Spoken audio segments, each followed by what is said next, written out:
Good evening. Good evening. Good to see all those smiling faces out there. Glad y'all can be with us tonight, to participate in our meeting. It's the board's practice that prior to the commencement of our board meeting and before calling the meeting to order, a prayer be given. The board member who delivers the prayer may make reference to his or her own religious faith, just as you might refer to yours when offering a prayer. We wish to emphasize, however, that members of all religious faiths are welcome, not only in these meetings, but in our community as well. Yes. The participation of all citizens in the process of self-government will help our Board of Supervisors to better serve the good people of Mecklenburg County. And I will ask Mrs. Blackwell if she will have our prayer. Most precious and holy Father, we thank you for the opportunity to come together to do the work of this county. We pray that you will give us the mind to do right, help us to be of service to others. And Father, we have a special request this evening for the Wilkinson family. They're on a journey now that hearts may be heavy, and we know that with you all things are possible. So we pray that we will all wrap our arms around them, pray for them, that their son may be well. It may be a long journey. It could be a short journey because we know that you are able. But Lord, we just have faith that all will work in their favor. Mm-hmm. We pray that all of us will think about one another, be cordial to one another. Let peace run from and love run from heart to heart and from breast to breast. We pray that you will keep us in your keeping power. These and all things we pray in the precious name of Jesus. Amen. Amen. All right, I will now call this meeting of the Mecklenburg County Board of Supervisors to order. I would ask that you please mute or turn off your cell phones so that we don't have those interruptions during our meeting.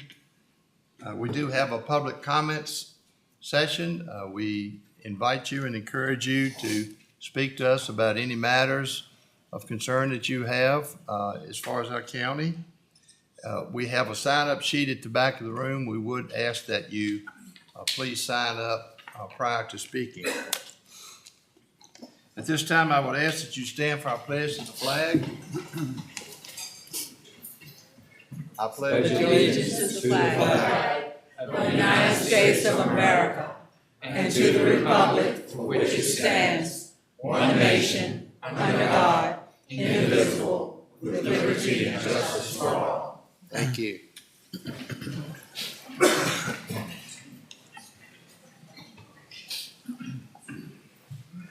All right, Board, you have in your packet the minutes of the May 8th meeting. Hope you've had an opportunity to review those. If there are no corrections to those minutes, we entertain a motion to approve them as presented. Motion to approve, Mr. Chairman. Motion to approve the May 8th minutes. All in favor of the motion, say aye. Aye. Opposed? The agenda you have before you, I do not have any additions or deletions. Anyone else have anything that they wish to add or delete at this time? If not, we need a motion to adopt the agenda as presented. Mr. Chair, so moved. Motion to adopt the presented agenda. All in favor say aye. Aye. Opposed? Thank you. Speaking of public comments, that's what we're going to get started with. Mr. Carter? Yes, sir. Ben Cheney. And I would like to remind you, you have 3 minutes, for your comments, and would ask that you please respect that time limit. Thank you. Can everybody hear me? Oh, I guess you can. That is pretty loud. Mr. Chair, Mr. Barber, thank you. Mr. Jennings, Vice Chair, thank you. To members of this distinguished and esteemed board, thank you for giving me the time. My name is Ben Cheney. I'm youth pastor of Impact Church of God in City of Refuge, South Hill. We are a nonprofit organization I have two members here, two pastors in the back, Pastor Chafik Lassoe and Pastor Clarence Wagner. Some of you on the board may know who they are. As I said, we are City of Refuge South Hill. We are a nonprofit organization that works within the town of South Hill, within Mecklenburg County. And I see on your agenda here today, and I didn't know that you guys are actually going to talk about this. Under F, it says Parkview High School site request for interest. And that's actually what I'm here to ask about or here to talk about. The City of Refuge South Hill is interested in partnering with Mecklenburg County or with Parkview High School in order to use the school to transform that into something that we already do, which is an outreach program. We do reach out to those who may be impoverished, those who are in poverty, those who do not have the resources or the opportunity to move up in life. Our ministries, we have multiple outreach programs. We have before and after school programs. We have a summer camp program. We have hope and recovery, addiction recovery programs. And our goal and our hope is that we would be able to take part in this Parkview High School, just the institution of it. I know there was conversation going around, and obviously it's about to take place here in a few, and we were just hoping that we would be considered to be partners with that. We actually already are partners. We actually use the gymnasium on Wednesday nights to do our young people outreach from 6:30 to 8 p.m. And we have anywhere upwards of 40 to 50 kids that come every Wednesday night to just, disconnect maybe from their reality and to tap into something good.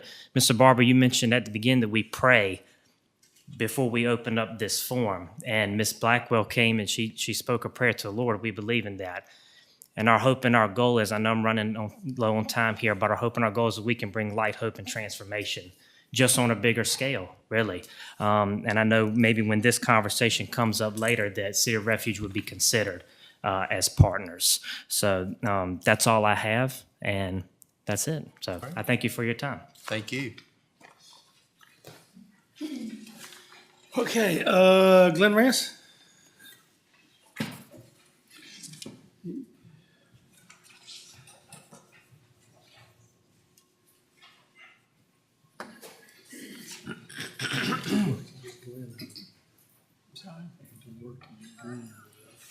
Before I begin, just let me say, forgive my appearance. I didn't have time to go home and change. Mr. Carter, Supervisor Barber, members of the board, Superintendent, Future Scott, good to see you.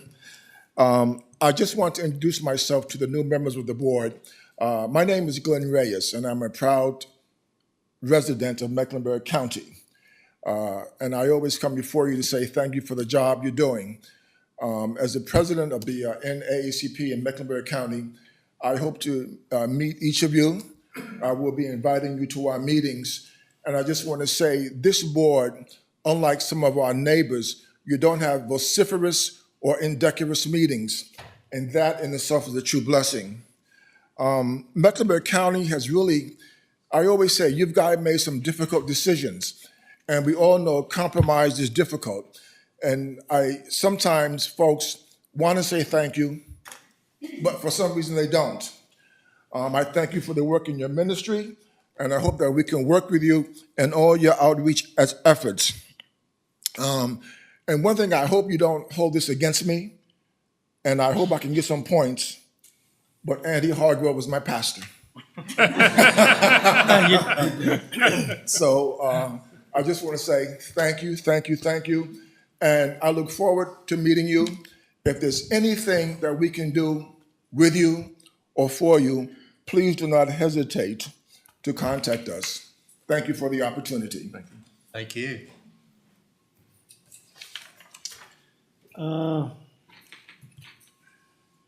Karee, you're going to have to help me with the name, sir, so I don't.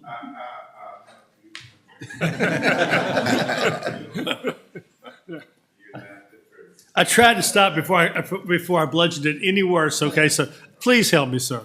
No problem.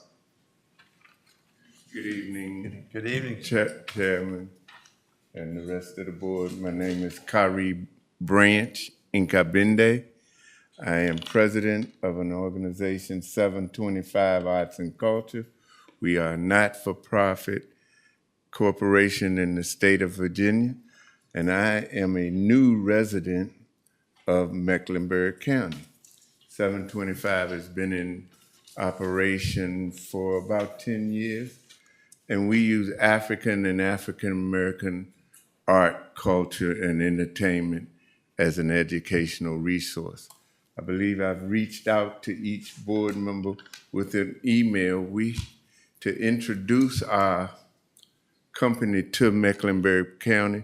We're trying to initiate an educational music seminar to the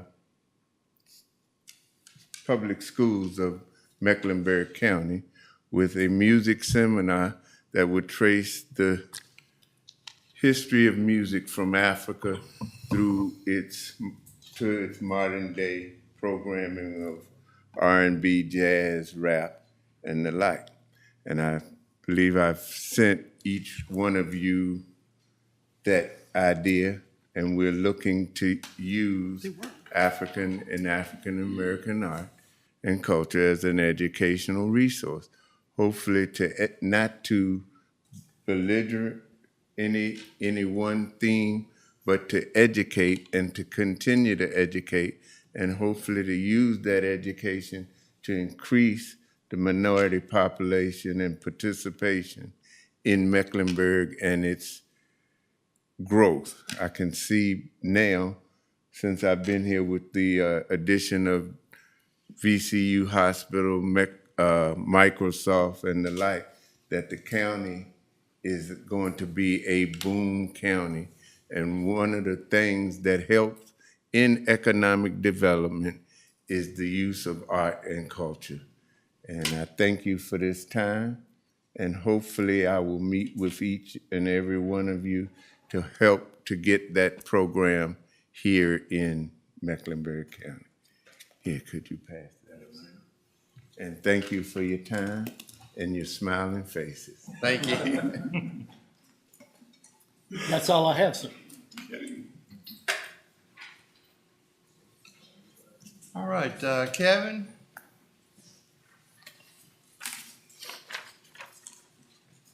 Good evening. Y'all should have got our monthly report in y'all's board package. A couple things I want to go over. First of all, I'm just going to flat out say it. We're behind mowing. We know it. We're addressing it. Please, we just ask that y'all bear with us. We're going to get the mowing done. The grass will get cut. And as always, if our superintendents are out looking for safety issues, if y'all run up on any kind of safety issue or anything, please give us a call. We'll go out and check it out and address it accordingly. Better news, Route 692 Bridge Project, that is still on schedule for opening in late August of this year. The Route 712 Bridge Project that was closed, had 712 closed, is now open, and that finished up in almost about 3 weeks sooner than scheduled. Rural Rustic Project update, Ray Road is now paved. Estes and Woodland is scheduled to be paved in July. State Line Road, the Clarksville bunch has just started doing construction on there. They got the ditches pulled now. That one will be completed by the end of the year. And heads up, Route 663 Cedar Grove Road. We're going to send out an announcement here in next week or so to emergency services and everything. Our bridge crew's got a bridge project down there one day. They just need to get the road closed and get underneath there and fix that bridge. That would be scheduled to close June 21st. That's on a Wednesday. We'll get a bulletin out to everyone. And later on this month, rumble strips are scheduled to come back into the county. Route 47 and 138 is slated to get them this year. We'll tell you that this year they're doing what they call a mumble strip. It's not such an aggressive cut in the pavement. Hopefully they will be more quieter and cut back on some of the vibration. So that's all we got. All right, any questions? Yes, sir. Mr. Smith, if I will, please. The convenience center at Ivy Hill, the part that's coming from North Carolina on 39 coming up, it's a blind spot there, but all it needs done, if you will, to remind them to, on that bank, to cut it down so that when they leave, the convenience center so they can see around that curve. Okay. Okay. I'll get the superintendent to look at that tomorrow. Okay, See thank what you. we need to do. Appreciate it. All right. Kevin, I noticed you all, putting down asphalt with motor grade on some of the secondaries and all. It's that kind of standard procedure. It's kind of, yes, sir, it's kind of standard procedure. Are they bad spots in the road that you They do? are rough spots in the road. We're trying to get them leveled out and stuff. And I know you're trying to do it economically, so It is, and it does ravel. it's kind the of hard first to day get or used to two. seeing that. But Yeah. But soon as the rocks beat off and everything, it definitely looks a lot better. So Y'all don't use a roller on it at all, do you? yeah, they do. roller, yes. Yeah, y'all use No- roller. No But paint. the motor grader leaves tracks sometimes, depending on the heat and where you are and that kind of thing. But the other thing too, I noticed y'all been mowing some, and it's really discouraging on the public's end to see all the trash on the side of the road that gets mowed up and all that kind of thing. And I don't know how you get people to stop from throwing trash out. I mean, if you look at the floorboard of my truck, you can decide that I don't do it. But it's, is it any way on maybe some of the major roads that y'all cut the grass, bush hog the grass on, that could get at least maybe some of that trash picked up? Or- Yeah, we can look at them. We don't have enough money to pick up every road. I know you do. And, I noticed 660 y'all on that one this week, and it was just cans and bottles. You probably noticed it too, Wayne, didn't you? Yeah. It's and it's not Mecklenburg. it's everywhere. It's everywhere. Yeah. It's a fighting battle, and It's we get really a sad situation, to be honest with you. It's so. We do, and we get requests up all the time to put up signs, no littering signs. And, They don't- and that- honestly, That's just if a they target worked, to we throw would stuff at. we would have them on every road if they worked. Yeah. But No, that's not going to do any good. But anyway, that's all I had, Mr. Chairman. I know I get upset when the mowing doesn't get done and the grass gets up there like this. But driving the other day, I was going various places, and I started thinking, how many miles of shoulder are there that have to be cut in this county? So I thought, well, maybe I need to give Kevin a break. Because, that's a whole lot of mowing out there. Do you have any idea how many miles it? I would have to look it up and see. Yeah. It is. It's mean, thousands. yeah. And a tractor's running 4 miles an hour, 5 Right. miles an hour bush hogging. It takes. Double it for those sides. Takes When a while. do y'all try to wrap that up? Labor Day, maybe? We normally would have this first round done by this time, maybe a little later in June. We'd have the Okay. first round cut. Okay. Like I said, we're running a little behind. We're 2 weeks behind or so, 2 or 3 weeks behind. But, and it's been a good hay season, as Mr. Brinkley would say, and Mr. Carter would say. So anytime there's a good hay season, there's going to be a good grass growing on the shoulder season too. It's a good crop out there. Would you agree, Mr. Carter? Oh, yeah, I'm doing well. If you're interested, Mr. Carter, it's a good I'm crop good. out there. I saw enough bottles and bricks and other things out there. No, I'll pass. Just more. I mean, it really is discouraging when you see that stuff. Oh, yeah. All right, any other questions? No, sir. Thanks, Kevin. All right, see y'all next Appreciate month. All right, Joint Education Committee report, Ms. Lundy. Yes, thank you, Mr. Chair. The Joint Education Committee meeting was held in Clarksville Elementary School, Clarksville, Virginia, Thursday, June the 1st, 2023 at 5:00 p.m. The meeting was called to order by Ms. Claudia Lundy, Committee Chair. Members present, Claudia Lundy, Ms. Brenda Blackwell, Mr. David Brinkley, Board of Supervisors, Mr. Glenn Edwards, Mr. Lindell Palmer, Ms. Gloria Smith, Ms. Wanda Bailey from School Board, and Mr. Ricky Allgood, also from School Board. Also present were Mr. Wayne Carter, County Administrator, Mr. Alec Gauchalk, Deputy County Administrator, Mr. Paul Nichols, Superintendent, Mr. Brian Dalton, Executive Director of Facilities and Maintenance, Mr. Paul Paget, Skansky, and Mrs. Paula Giamontio. She is the clerk. Adoption of the agenda. Mr. Edwards made a motion to approve the agenda. The motion was seconded by Mr. Brinkley, with all committee members voting in approval. Information items. Alternative learning and transportation. Members discussed building a transportation/alternative education building at the current transportation site, using a mix of ESSER fund and local funds. The recommendation is to use a pre-engineered 5 square feet building to house approximately 50 students on one side and the transportation department on the other side. The total cost is estimated at $1.4 million. B, building plans for Clarksville Elementary School. Members of Blair Construction and Graham and Parker Architect presented the update plans for Clarksville Elementary School.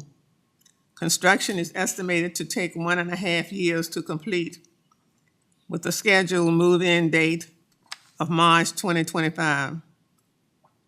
The design phase is 95% complete, with 100% completed expected by the end of this month. Most of the new building will have metal roofing, with the remaining being a low-slope roof. Members also discussed soundproofing around the music room and classroom window covering for safety. Members' remarks. There were no remarks. Adjournment. Mr. Edwards made a motion to adjourn the meeting with a second by Mr. Brinkley. All members voted yes to adjourn. The meeting was adjourned at 5:41 p.m. It does not need a motion, but I have a few comments to make. Yes, ma'am. Originally, we did not have alternative school playing for that night to be on the agenda, but so happened it's on there, so that's fine. We talked a little bit about it, but I think we need more conversation before we can move forward. You know, the ESSER money was the pandemic fund money, the ESSER money we were talking about. So we need to think about the cost, the location, security, and how the people are going to get food if they are placed at that particular location. So I'd like for our county administrator, Mr. Wayne Carter, to weigh in on that, and also our deputy, Alex, if you would. I think Alex and I have had some discussions, I brought up with Ms. Lundy today, exactly how much ESSER funds are still available based upon what's been already allocated for the other projects. Because what we were told a week before was a much lower number than what was actually given out at that meeting. Also, one of my concerns is you're going to put 50 children alternative ed in a facility that has no SROs. I think that's ludicrous at best to do that, to have a school like that. One of my concerns is that this facility is off by itself. At the bus shop, there's no one else there. We do have available lands at the new facility. If we headed the building there, since it's only 5,000 square feet, that would probably give you backup. Even if you have an SRO of the building, you've got 4 more up the hill. Versus here, I've heard statements of, well, the sheriff's office can come and they'll bring the bailiffs. Well, the bailiffs can't leave the courthouse. They're the security for the courthouse. They have inmates at the courthouse. They can't leave for that. I can't guarantee anybody will be here. Those are the kind of things I think we need to discuss, because when we've had those discussions in the past, there were no SROs involved. You're looking at to pay one and give them the equipment, et cetera. It's $100,000 a year per employee. Things like that. Food would be brought in off-site. Well, then you've got to have trucks to haul that in and out, whereas if it was all there. I think that's some of the questions Alex and I have had. You got some other, so Alex? I definitely think security is a very paramount issue that needs to be incorporated into any plan that we proceed with. Food is definitely something that I believe I've raised on this. It's one thing to say that we have a cafeteria facility, 10 minutes away. That's fine, and it can be bussed in. That's fine. But is that really a practical solution? Is the cafeteria staff going to have sufficient time to prepare the additional meals, wrap them, put them in whatever standards that meet all of the food safety regulations, have somebody to divert from their ordinary duties to drive it over, and then what are we storing it? Okay, it was presented that they would have a kitchenette, but there's no discussion of what appliances may be included in that kitchenette. I mean, I would think that, I don't know what a standard kitchenette would be in an industrial commercial facility, but a kitchenette, as I think of it from just, an ordinary residential perspective, would be far insufficient in order to ensure that 50 or more, because you might have to provide for staff there too, quality standard meals would all be available, kept for any period of time, heated up, brought out in any kind of rapid fashion. The bottom line is this: before we can, I think, commit to any action on our part, we really need to have a design of the facility, a conceptual plan, the actual cost of what we're talking about facility-wise. I understand the merit in going forward on a timely fashion based on the ESSER funds availability. With the Tidings Amendment, it would be expiring next fall. Getting a building in place, obviously, is to spend out any funds remaining on this project would be sooner rather than later. But there's a fine line between going soon because we want to spend money and actually designing a facility to house the program as it may need to exist and be established. So that I think we just need to have, if we're going to go and proceed with this concept to put it somewhere off-site, if you will, from a school, then we actually need to get into a design phase and execute that as we would with any other project, and not just say we have the site available and we have some money available and let's go forward. Thank you. Any other member like to? Yeah, I mean, it sounds like to me that there's a considerable amount of study that left to be done on this. I mean, I think I like the concept, I like the idea, but you don't want to get too far out front and make a mess of it. So. Anyone else? Wouldn't a separate on-site facility be more Conducive? workable, doable? It's a separate building on-site, but yet could still use the cafeteria and stuff, maybe set it up for a certain period of time. They could come get their lunches or whatever, how that would work. To me, that makes a little more sense. You're together but separate, on the same campus. I mean, conceptually, that certainly has appeal. I don't know, there's been no presentation thus far of that in consideration. So, I mean, certainly to look into that as a viable option and see if there is anywhere on the site that has availability is a path that needs to be pursued as well. But can't comment further without doing any, there's no due diligence on our part has been done with respect to that site. We're just throwing out things that, because of what happened, it kind of hit us that night. So we're talking out loud to you all, because conceptually, we don't want y'all to start going down that road. And then suddenly, a year from now, you're looking at, oh, well, because we put it there, we've got to hire this many more people, and we got to do this, and we got to do that, because no one really thought about these things. So we're just trying to throw out things now so that they can be discussed before we get to that point. Yeah. And also, we don't want just to put a Band-Aid on a building for students to go right now, 50 to go right now, because it may end up being more than 50 down the road. We want this building to last at least 20, 30 years or longer. Sure. We want to put some money into waste money for 10 years or 5 years, just for a Band-Aid or whatever. Okay. So on that note, I think we need to do have more conversation with the school board and what they want and what we can plan together, okay? And nothing to really rush right into this year. Okay, right. Thank you. All right. Thank you. Budget finance, Mr. Jennings. Okay, Mr. Chairman. The Budget and Finance Committee met on Monday, June 12th, 2023 at 5:45 PM in the Board of Supervisors meeting room. Members present: Jim Jennings, Chairman; David Brankley, Charles Jones, Tom Tanner, Sterling Wilkinson. Also present: Glenn Barber, Claudia Lundy, Andy Hargrove, Wayne Carter, County Administrator; Judy Sheffield, Assistant County Administrator; Alex Gottschall, Deputy County Administrator; Ed Taylor, Commissioner of Revenue; Sandra Langford, Treasurer.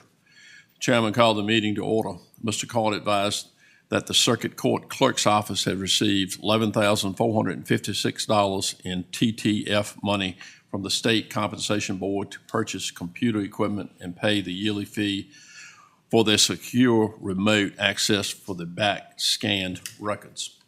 Upon a motion of Mr. Brankley, the committee unanimously recommends a supplemental appropriation of $11,456 to the Circuit Court Clerk's Office microfilming line item. Mr. Card advised that the Sheriff's Office has received a check in the amount of $5,966.46 from the NRA Foundation for purchasing of rifles for school resource officers. Upon a motion of Mr. Brankley, the committee unanimously recommends a supplemental appropriation of $5,966.46 to the Sheriff's Office line item police supplies. Mr. Card advised that the Sheriff's Office has received a check in the amount of $1,864.60 from the VACOR to cover damages to sheriff's vehicles. Upon a motion of Mr. Jones, the committee unanimously recommends a supplemental appropriation of $1,565.70 to the Sheriff's Office line item vehicle repairs. Mr. Card advised that the Sheriff's Office has received a Virginia State Police Heat Award in the amount of $10,000 for the purchase of flock camera system. Upon a motion of Mr. Tanner, the committee unanimously recommends supplemental appropriation of $10,000.70 to the Sheriff's Office budget as follows. Dues and subscriptions, 2629.61. ARPA equipment, ARPA equipment, $3,312.75. Uniforms, $4,057.64. Mr. Card advised that the Circuit Court Clerk's Office has received $11,456 in TTF money from the State Compensation Board to purchase computer equipment and pay the yearly fee for their secure remote access for the back scanned records. Upon a motion of Mr. Wilkerson, the committee unanimously recommends a supplement appropriation of $11,456 to the Circuit Court Clerk's Office microfilming line item. Mr. Tanner stated that the MRRJA Regional Jail will be giving the county surplus back for the fiscal year 23. The amount is approximately $1.1 million based on the estimated tune-up of the ADM. Upon the motion of Mr. Tanner, the committee recommends to the true-up from the fiscal year 23 jail funding to be set aside for the public safety building in the capital fund. There being no further business, the meeting was adjourned. And Mr. Chairman, I present that committee report all is one motion. Okay, all right. You've heard the motion. Any discussion on any of those matters? All in favor of the motion, say aye. Aye. Opposed? Thank you, sir. All right, Mr. Gottschalk, Parkview High School.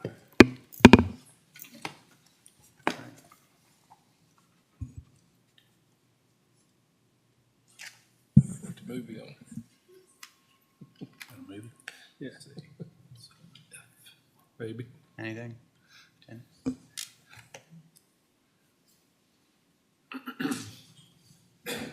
Technical difficulties again.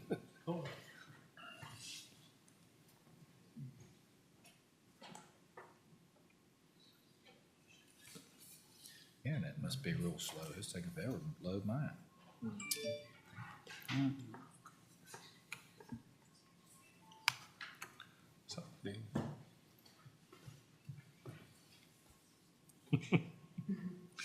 Ain't technology great?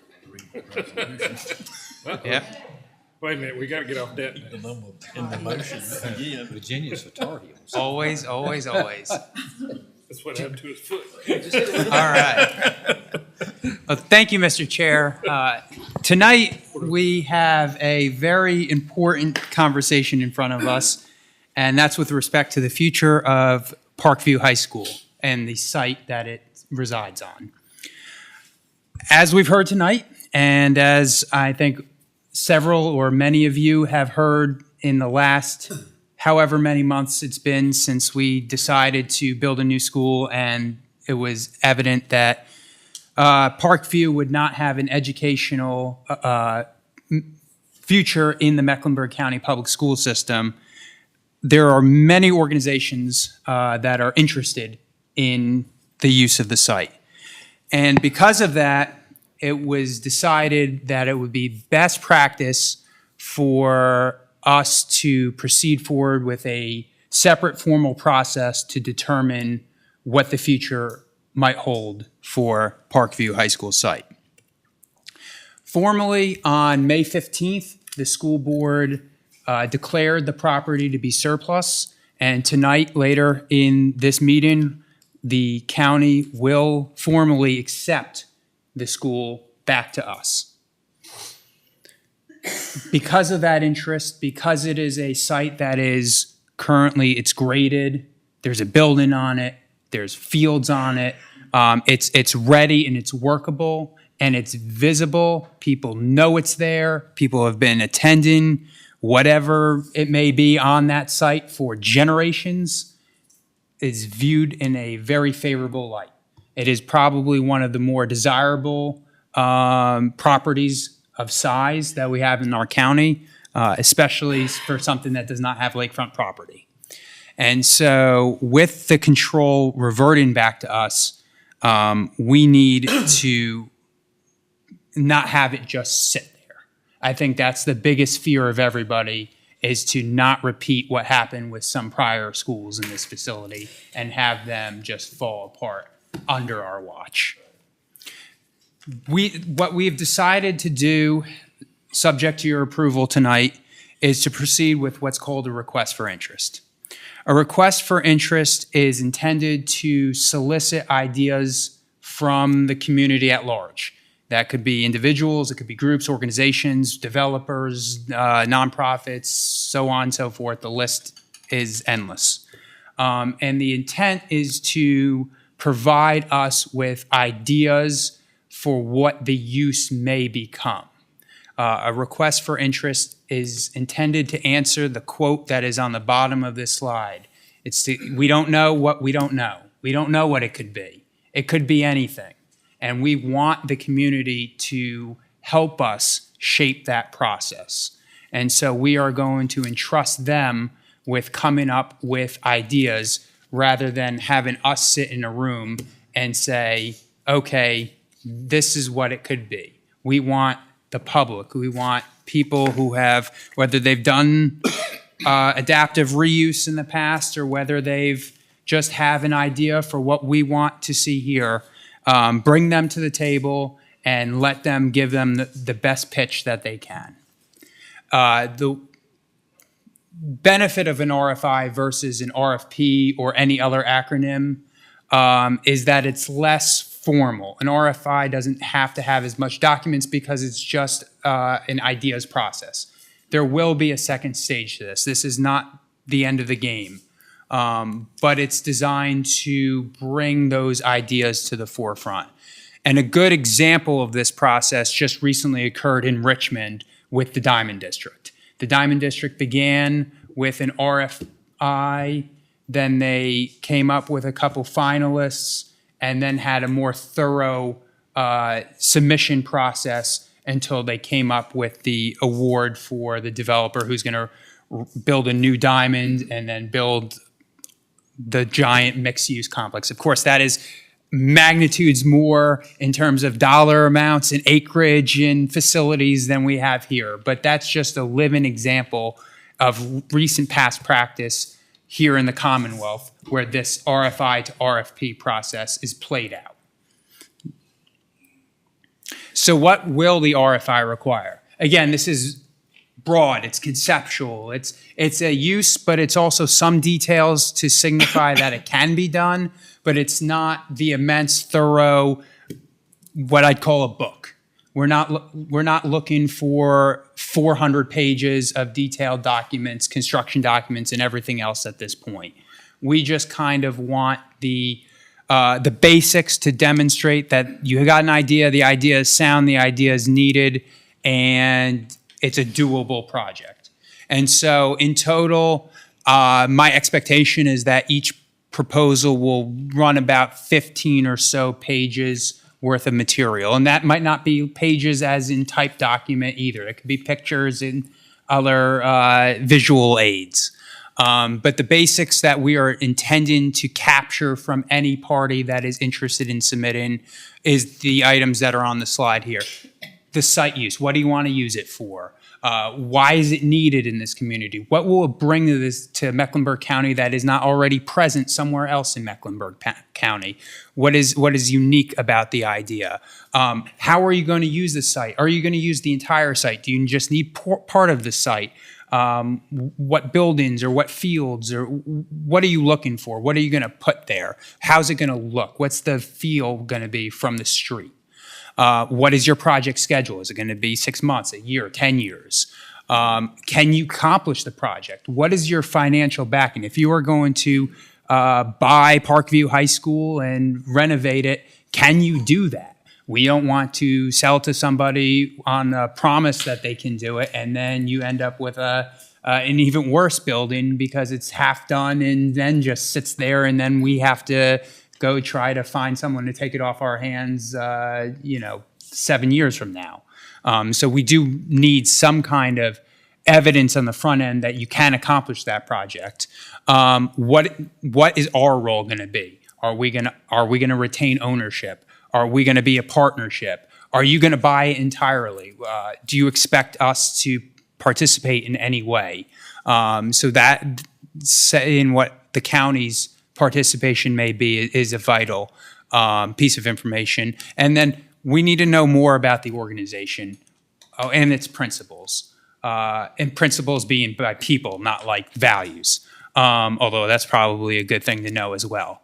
But so simply, who's at the table? Who are we going to be working with? And so putting together this kind of information will allow us to go through and weigh the different proposals against each other in a preliminary basis that will help us proceed to the next step in the process. And so what is the board's involvement going to be in this? Well, the board's going to have a very significant role as we proceed through the path of Parkview High School site. Initially, this RFI, once it's due, it will go to the property committee. The intent is that the property committee, in conjunction with Wayne, I, and other people who may be involved, will go through these proposals and evaluate them and then determine if any of them are viable to begin with, and if so, what are the 3 or so finalists? Could be 2, could be 4, could be 5, but roughly 3 that are worthy of moving on to the next stage of the process.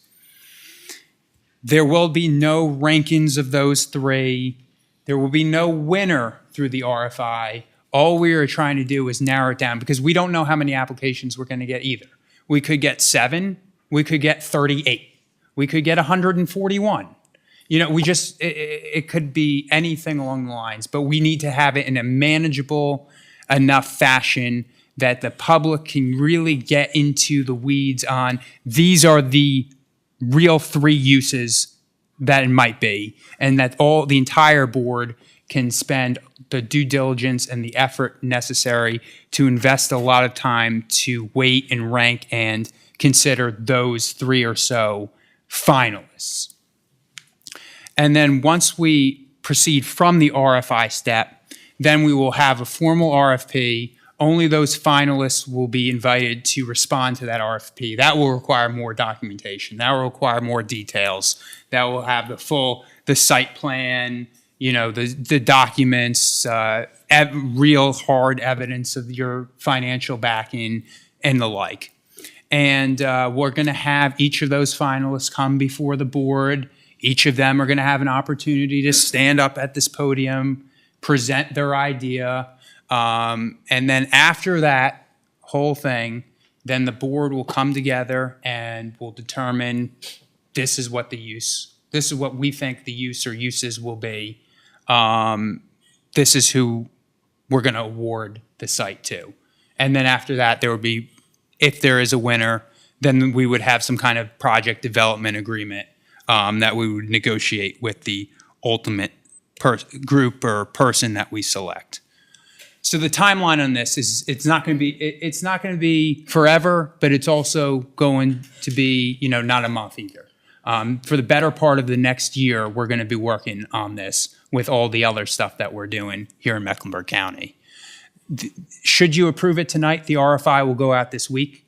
There will be a 2-month period of time in which it's on the street. That will give people some time to work on their documents, to come up with ideas. We will market this. We'll post about it. We'll have it out there a little bit in the community so that we'll send it to the people who have indicated interest to us informally to date, so that everybody can be aware that this is ongoing and has an opportunity to submit. In the fall, we'll have the property committee meeting after the submissions come in. And then sometime through the winter, we'll have the presentation. And then sometime late spring, we will have, if the board is ready at that point, and the determination of award. So that's a rough sketch timeline. All of this is fluid. It could move a couple months here or there. But for the better part of the next year, we will be working on the Parkview High School site.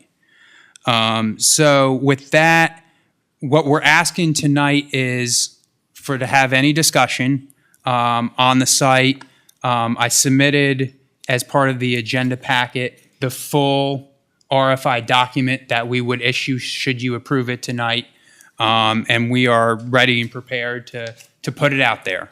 And then we're asking the board's blessing to go forward and put that on the website, put it on EVA, put it out on the street to see what we get, and we'll go from there. So I hope that I was able to cover everything in a not exhaustive, lengthy duration of time. You did good. Thank you, Alan. And so with that, I will yield back for any questions. Yeah, but I would like to have a question. In the process of the doable process that you had mentioned, would it be still available to the activities that are being presented or being used in these facilities now? Certainly, they're eligible to use it while we're doing this process, and they are eligible to submit and be considered for use of the site. I mean, they won't be favored any more than any other applicant, but they will have to submit, the same documents, because some of them have been using it on a temporary basis, but they might want it on a permanent basis where they're the exclusive user, and they might want it whereby we have no role anymore, and it's their property, and we'll have to work through that. But yes, they are eligible to submit. They will be considered just as any other candidate would be considered. But it still be used until yes, until the time that the board awards it, and then we get into an exclusive project development negotiation with whoever the user is. They will be eligible to use the facility. So certainly through the rest of calendar year 2023, it's the gym and the fields are available for use. Yep. Alex, are we looking for one user? I mean, one group to take the whole thing?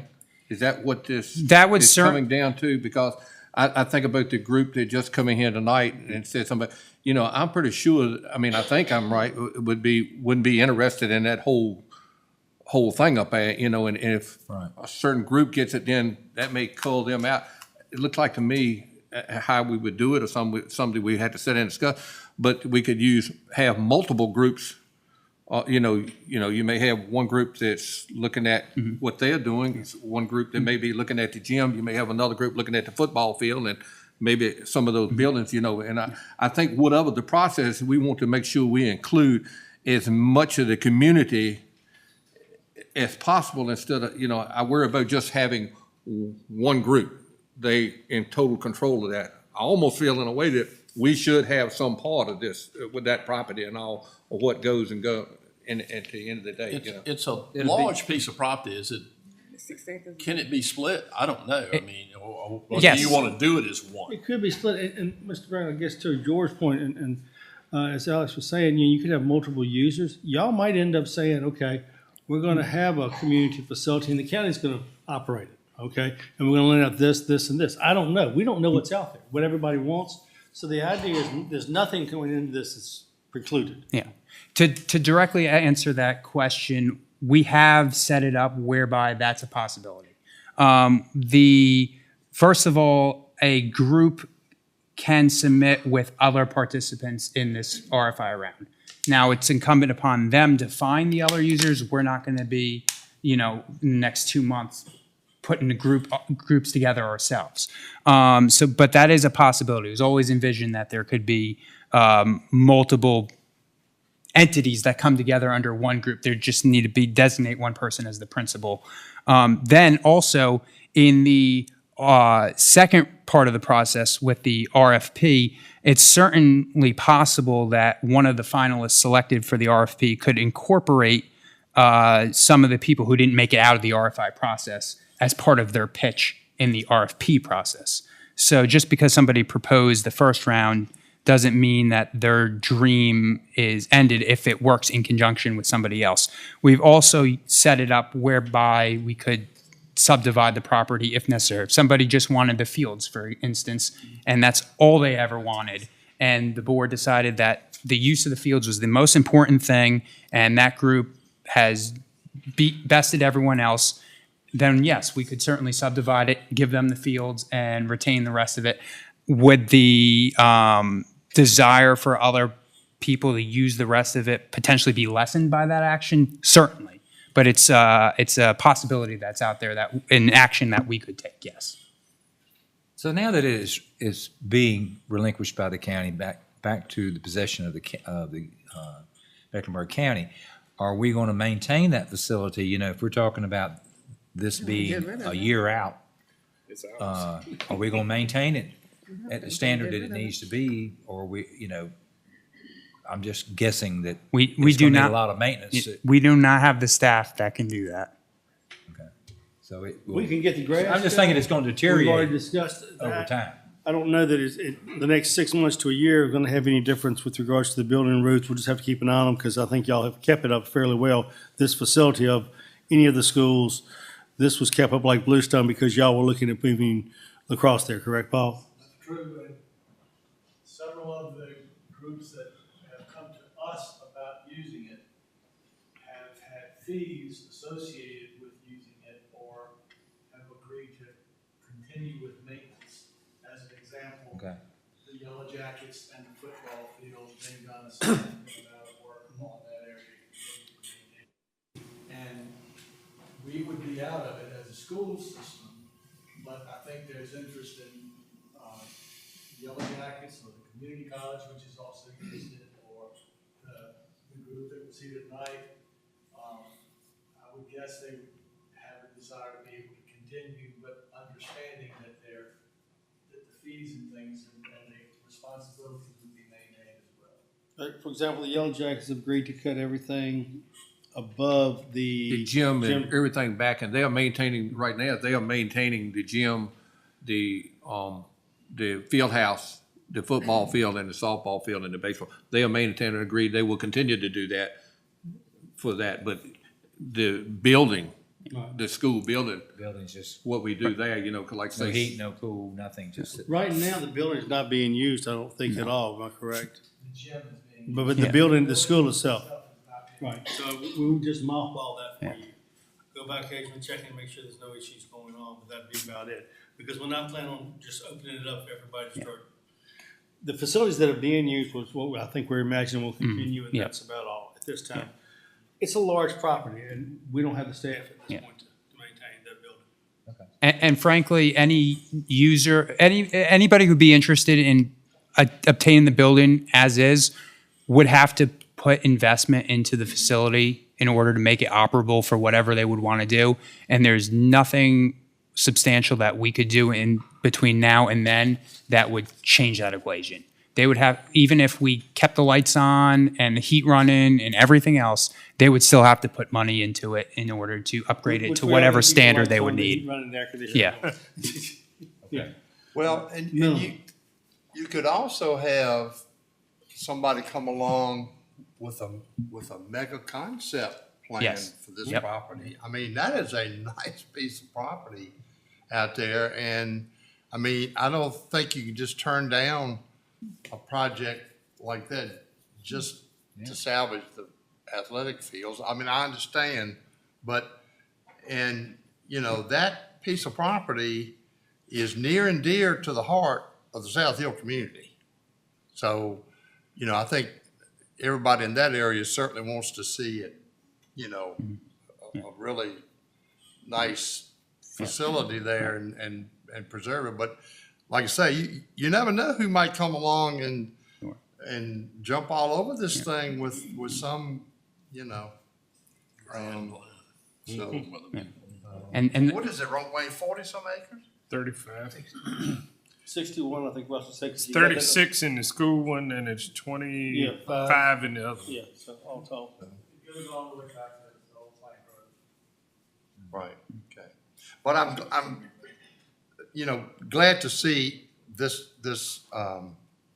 RFI come out, because I think that's a comfort to people in the community to know that the county is really taking this thing seriously, and, you know, we're going. Yeah.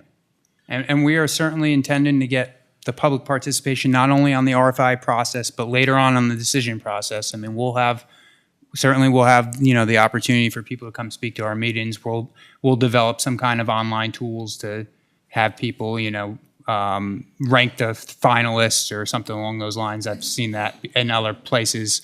We'll probably end up having a public forum in the gym at Parkview that would be an open forum for people to come register their opinions on the finalists. I mean, we're going to do some in the community marketing on this too. So it's not just going to be, you know, here and that's it. All right, well, look, if there's no further discussion, we do need, we need to approve the issuance of this RFI. So, Chair would entertain a motion, to approve the issuance of that RFI. So moved, Mr. Chairman. We have a motion to approve the issuance of the RFI. Any further discussion? All in favor, say aye. Aye. Opposed? Thank you. Thanks, Al. Great job. All right, Mr. Carter. You've got the building permits report for the month. We continue to hold. Very pleased in that. Zoning permits also. Fees are up on both of those. Animal ward report, we were still able to adopt out 80% of our animals picked up. You have the sheriff's report. This month we had right at 335 citations within both. And you have his report checked to date, and they did over 3,100 calls throughout the community last month.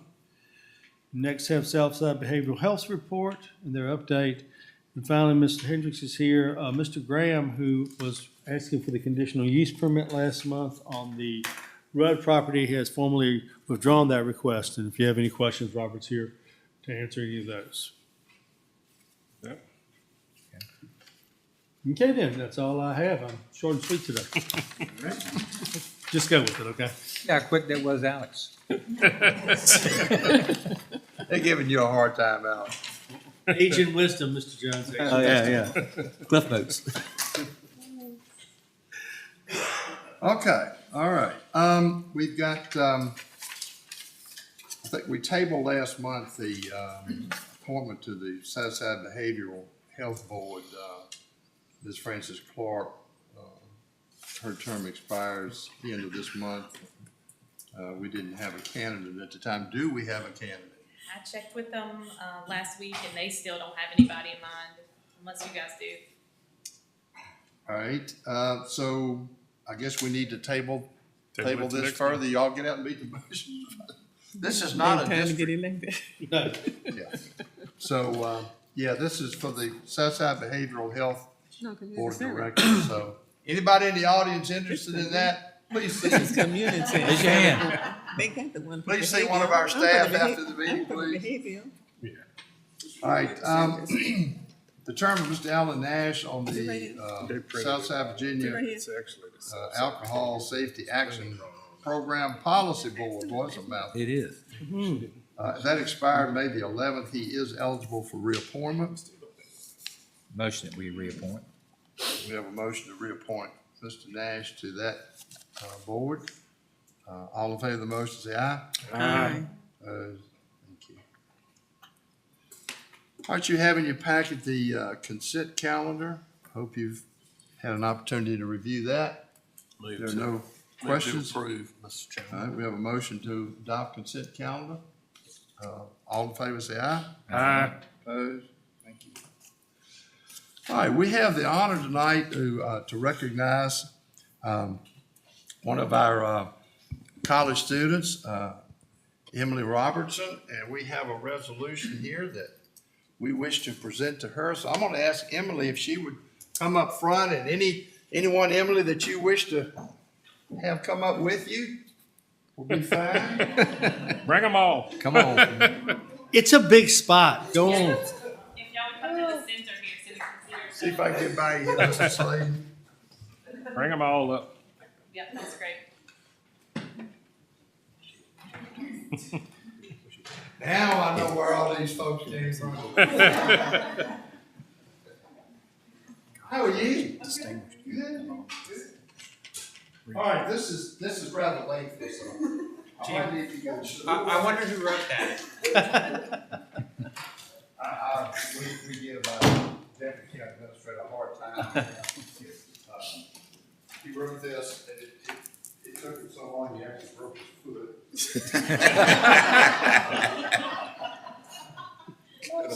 Okay.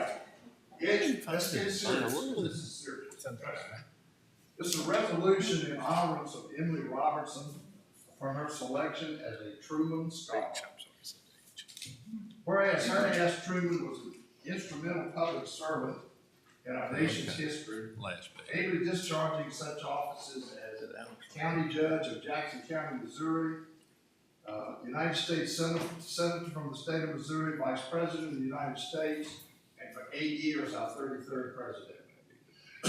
Whereas in recognition of this service and to foster future generations of leadership, in 1974, the United States Congress created, through Public Law 93-642, sponsored by Senator Stuart Symington, a scholarship for college students of renown and achievement in the demonstration of public service. Whereas Congress named this scholarship after President Truman because he was a widely read student of American history, and because he also believed in the value of education and encouraged young people to pursue knowledge, and designated this educational memorial as President Truman's only national tribute. Whereas funds from endowments and congressional appropriations provide for the award of $30,000 graduate scholarships to undergraduate students in their junior year who have a strong record of public service as well as a policy proposal that addresses a particular issue in society. Whereas since inception, the Truman Scholarship has furthered the education and policy training of hundreds, including a member of the United States Supreme Court, a U.S. Senator, 2 cabinet secretaries, and others throughout fields such as government service, academia, and journalism. Whereas the Truman Scholarship is exceedingly competitive, with only 63 awards made in 2023 out of 705 submissions by undergraduate institutions and millions of enrolled college juniors. Whereas Emily Robinson is a junior at Longwood University and grew up in Mecklenburg County. Whereas Emily fully demonstrated a catalog of excellence at Longwood through her participation in the Cormier Honors College, including as president of the Honors Student Association, and by her immense grade point. Whereas Emily has displayed an equally impressive commitment for well-being with the people of the Commonwealth of Virginia through her steady dedication to the improvement of Virginian waterways via work with Clean Virginia Waterways, participation in the International Coastal Cleanup, and by her scholarship policy proposal. Whereas Emily is Longwood's first Truman Scholar and the only 2023 recipient from Virginia. And whereas Emily intends to obtain a Master in Public Policy and continue to be a champion of the environment and a patron for Virginians everywhere. Now therefore be it resolved by the Board of Supervisors from Mecklenburg County that Emily Robinson is hereby recognized for her academic valor and societal contribution as demonstrated through her successful attainment of the Harry S. Truman Scholarship, and that the board finds that her desire to pursue further public service admirable and commendable. Adopted and read at the board meeting of June 12, 2000.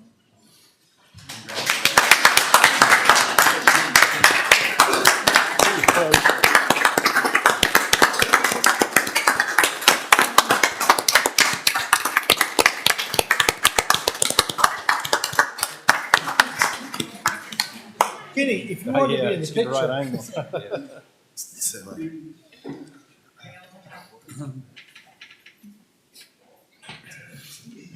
If you care to say a few words in it, feel free to do so. Just keep it. Well, thank you for your dedication to this, to your education. And I know you've got a bright future here. Okay. He dropped the thing.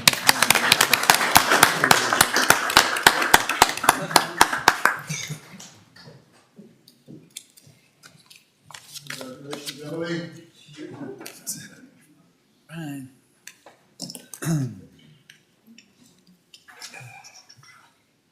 Well, let's see, let me get my breath back here.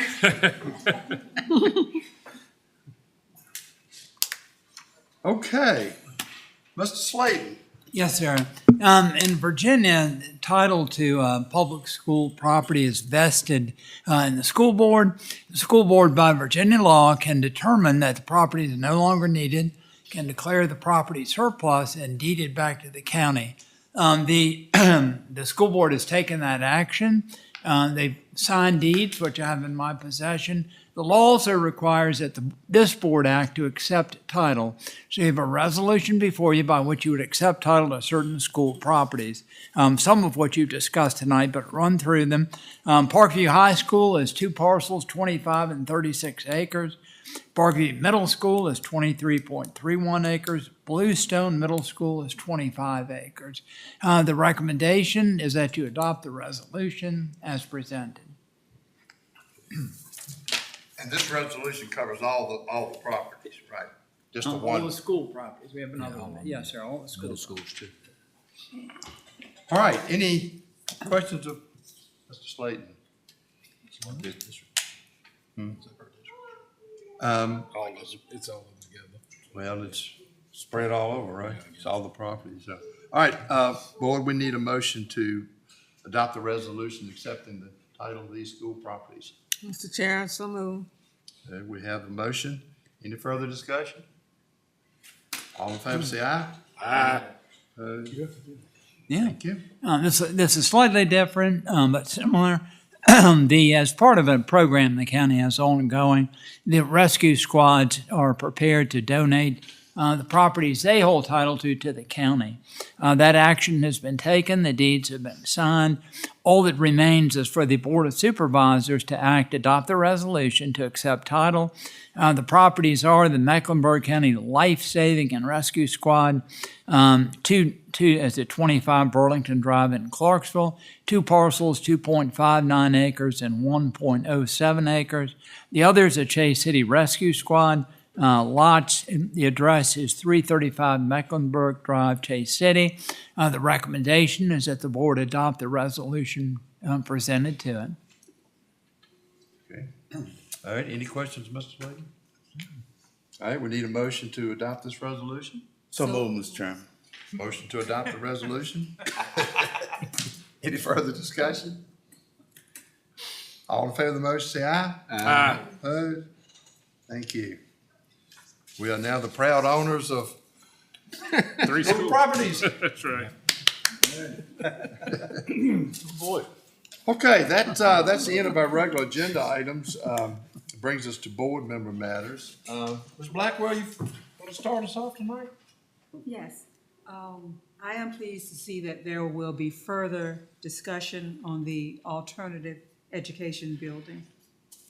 Right. Anything else? No. Okay. All right. Mr. Franklin, we're going to jump to you. Okay. Don't have a lot, but something I want to bring to everybody's attention. Our planning commission, I talked to Mr. Carter a little bit about this week, and Robert and I have talked a little bit. But with the changing of the districts a little bit, I don't know whether you're aware of it, but we got 3 or 4 guys that's kind of fell out of the district and into somebody else's district now, you know, and we got some real good members of this planning commission, and you know, it's just like in my district, I got Kyle Crump, probably been on there 16 plus years. He's the chairman of the planning commission. When now by the district changing, Charlie Ramey, that's been on the planning commission for over 40 years. Both of them very good with what the knowledge and stuff of what goes on. I think even Miss Dennis has fell into Mr. Hargrave's thing there. I think Mark Warren has fell into one of the and stuff. But it's changed and all. And talking to them too, just something to think about. I think we can have up to 15 on that planning commission. I would certainly hate to be the one to go tell Mr. Crump that's been on there 16 plus years, or Charlie Raymond been on there 40 years, tell them they no longer need it. That'd be pretty tough. And just a suggestion, and something I don't think we have to certainly not do tonight, but we need to probably take a look at possibly if it's just 3, you know, if it's 3, got to add on. Then maybe instead of having 10, we may have 13 until some, and it may be 1 or 2 of the older ones on there. They may not want to be on there no more, possibly. But I would hate to see us get rid of somebody under this circumstances and all. Another issue was brought up, and I talked to Mr. Carter about that too. And you know, some of the members mentioned something about, you know, it'd be really nice if the planning commission had an iPad too. We get a lot of information and stuff. We probably more so than probably the board does sometimes. But you know, everybody may not want one or something. But as Mr. Carter said, it's a pretty significant cost to that and all. But I don't know if you want to talk to your person on the planning commission or something, or we talk about it in the discussion a little bit more. But it may be something going forward we may need to want to just take a look at. Some of the members brought it up, and I told them I would bring it up at the board meeting and see what the possibilities were. Right. They could have our old ones. Right. I mean,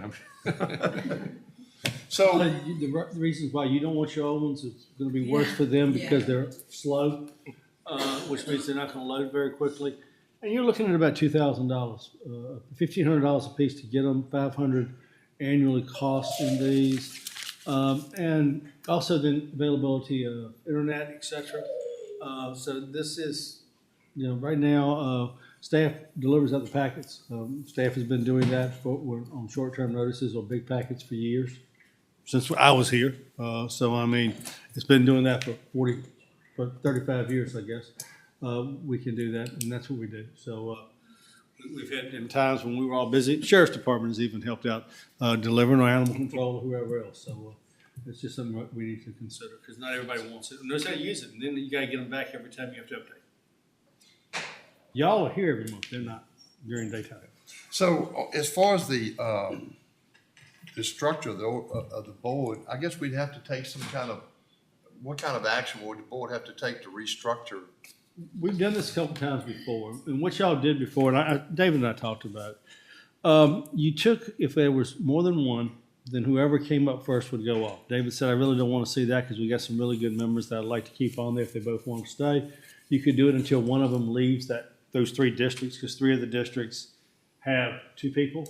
3 districts don't have any, so those would need to appoint new ones. And then you could just see how long the other ones. You've got some members in all 3 of these districts who have been on there a long time and who might be willing to say, you know, I'm about done anyhow. I don't know. That's something no one's talking about. But those are really your options. In the past, y'all said whoever came up first is who got off. So could you have like members at large? They would be able to vote, right? Yes, yeah. You can have up to 15. You can have one for each one of your districts, and you can have a board member. You can have a staff member. And you can have members at large, up to 15. Minimum 7, 15. I mean, that would sound like. Yeah, I think we, cause like I say, it's, those people that kind of fell in that thing have put in a lot of work and time, and they've done an excellent job. And it wouldn't have to be a number, you know, that we've got 3 at large or 5 at large. Can't we I just think kind of you need let to it find out float? in the districts that And have if somebody more than one. leaves, it doesn't really matter. When do y'all If meet both again, people Dave? want to work. When do y'all meet again? On the last Thursday of the month, of this So month. maybe y'all need to develop something and bring it. Yep. to Are you the going to have a board. meeting this month, Robert? Okay. Recommendation. And, you know, we can bring it up that, you know, like I say, you got a few there that may be getting close to, And you've got time till the end of the year, so I mean, they can think about it. It's not like they got to make a decision tomorrow. That's true. Yeah, that's true. Yeah. I mean, I would look at y'all and say that, you know, these districts have covered until then, that's what we're operating off of, just like you all are.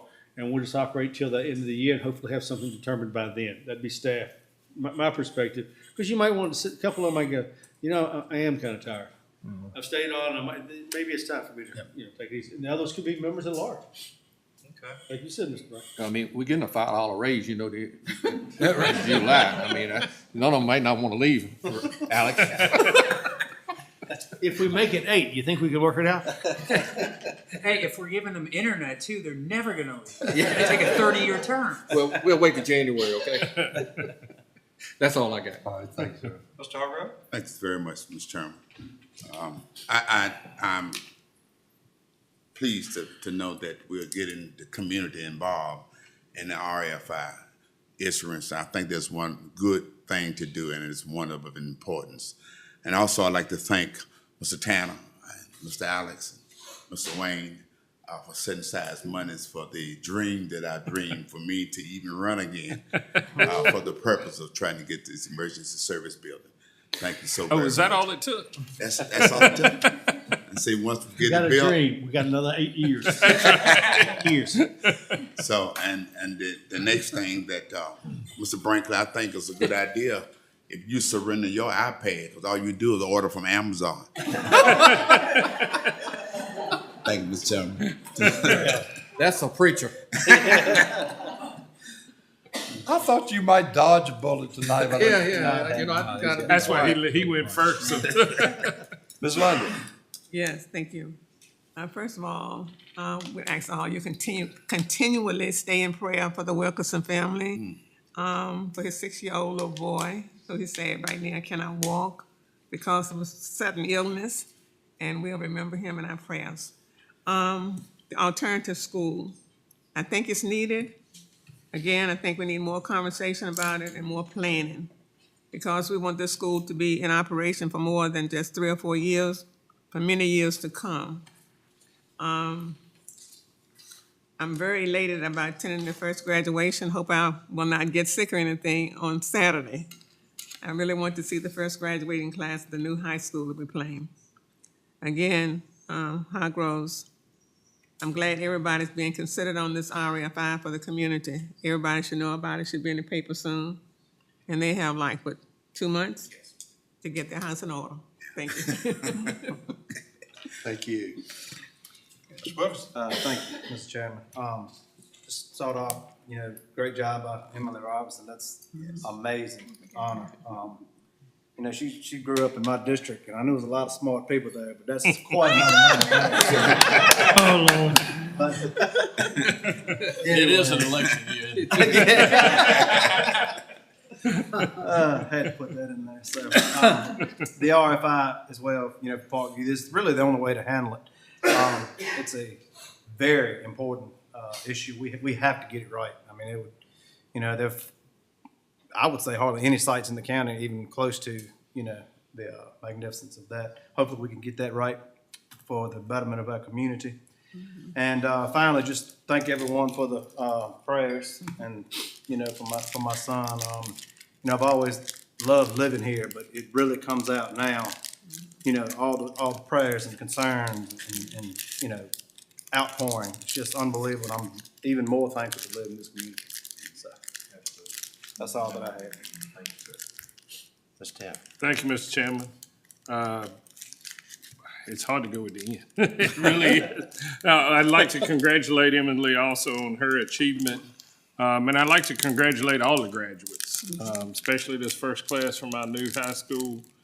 We've had a lot of graduates from other schools and colleges, but hopefully they'll come back to Mecklenburg and make a difference here in our county. Also, the RFI on the use of Parkview Senior, I think is going to be tremendous for the community. You know, we'll be able to get their input and see what they want to do with it and what ideas they have. They may have an idea that nobody's ever thought of that I think will be wonderful. Also, I'd like to take a minute to remember Dr. Lou Stringer, who was a part-time employee here with the county for a little while when he retired, but he retired down here on the lake, but before he came to Mecklenburg, he worked in North Carolina as a doctor, an EMS instructor, started one of the first special operation response teams in North Carolina. But he was very influential here. He helped Mecklenburg, he helped Brunswick, helped a lot of communities. He taught a lot of classes and stuff like that. So he passed away a few weeks ago, and I'd just like to ask our staff if we would write a proclamation celebrating his service to our county and to the community here. And also, I got to say thank you to our fire, EMS, and police. They've had a lot of calls lately. They had a big call on the interstate the other night where they ended up doing a mass casualty response. So we just always need to thank them because they do so much, and you know, we just can't say enough about them. And that's all I got, Mr. Chairman. Thank you very much. Mr. Chairman. Well, I just like to say the same thing everybody else has said about Emily Robertson. Quite an achievement, unreal that you have risen to that level and finally being recognized for it, and hope that your future is bright. Also, you know, I'm getting some calls about the solar panels or solar farms, whatever you want to call them, that from smaller two individuals, two different properties, that are concerned that they're going to be shut out with these numbers, and they're not trying to, you know, put out 1,000-acre sites, but they're worried that if it's limited, that some big site will take all the available land as far as what we're allocating for that. And so I want the Planning Commission possibly to get together, maybe do some study of trying to, I mean, how many small solar farms have we had in this county? Any? None has been approved to date, sir. I think Five. we've had 4 or 5. Like apply. 5 kilowatts, whatever it is. I think we've had 4 small ones that applied for comp review return. Okay. So, you know, there's not any. Now, the large ones have taken up the majority of what we talk about. And of course, they've all ended up being Mr. Brinkley's district, it seems like. And I can understand, I would be very negative against them if they were all in my backyard too. But I think it needs to be, you know, if they were spread around and some more thought put into the size possibly and trying to keep safeguard the smaller ones that might want to put one in. Even the farmers around here, if they want to take 50 acres of their land and put it aside just for that, it would be just another source of income for them and wouldn't bother anybody, but especially if they got hundreds of acres. So I'd like to make sure that we get the planning commission to look at that and maybe come up with a suggestion on how we I can think approach they've already that. recommended to you all. which will We come have next about the month. number, the total number. Right. But not division between small and large. There is nothing left between, if everything was approved that's in the pipeline in there, I don't think there'd be. It would be, right, what's out there now would take up pretty much all the land. Yes. And that's the concern of the people I'm talking about, the small people that I'm talking about that want to put in small farms, like, one on their property. So I don't know if there's another, there's need to look at possibly making some kind of distinction between small and large and adding some or not. But if it can be done, let's look at it. That's all. Okay, thank you. Mr. Jennings? Thank you, Mr. Chairman. Ms. Blackwell, I'd like to commend you on your prayer tonight. It was outstanding. It was. Outstanding.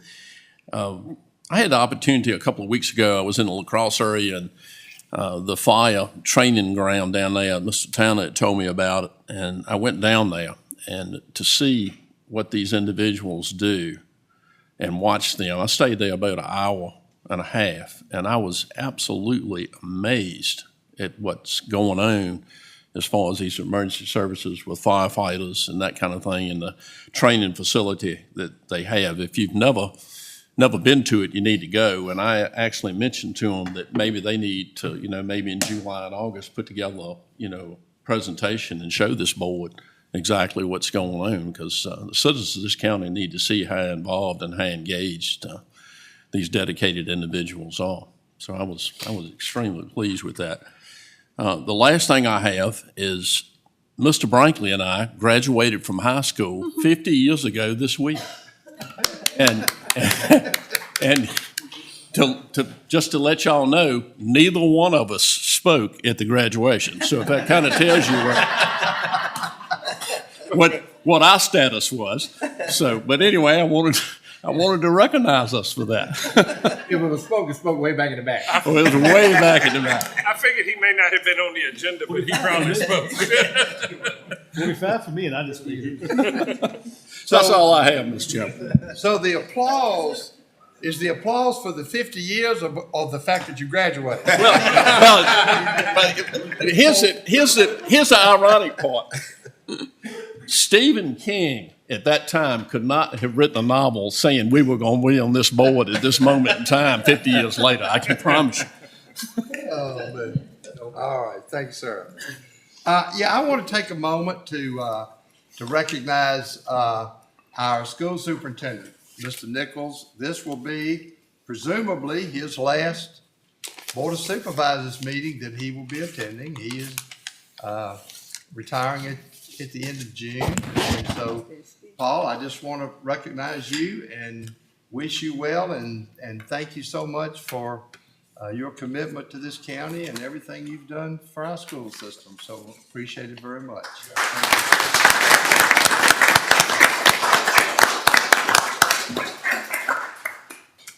And I too look forward to graduation on Saturday, and I guess I feel like I've been blessed with the opportunity to speak to the outgoing or finals classes at Parkview and Bluestone, and now I get to speak at the first graduating class of Mecklenburg County High School, and I so look forward to that. I really do. The Parkview thing here again, I'm so glad about this. What do we call it? RFI. A lot of people in the South Hill community, they drive by that property every day. And so, I mean, they see it every day. So we certainly want to make sure that, we got something there it's going to be, and I know we will. I know this board is going to see to it that happens. I don't see any question, but I'm just glad that we've put it out there so that everybody knows that we're making a conscientious effort to do the right thing. So, okay. Anything else to come before this board tonight? Yes, sir. If not, we stand adjourned.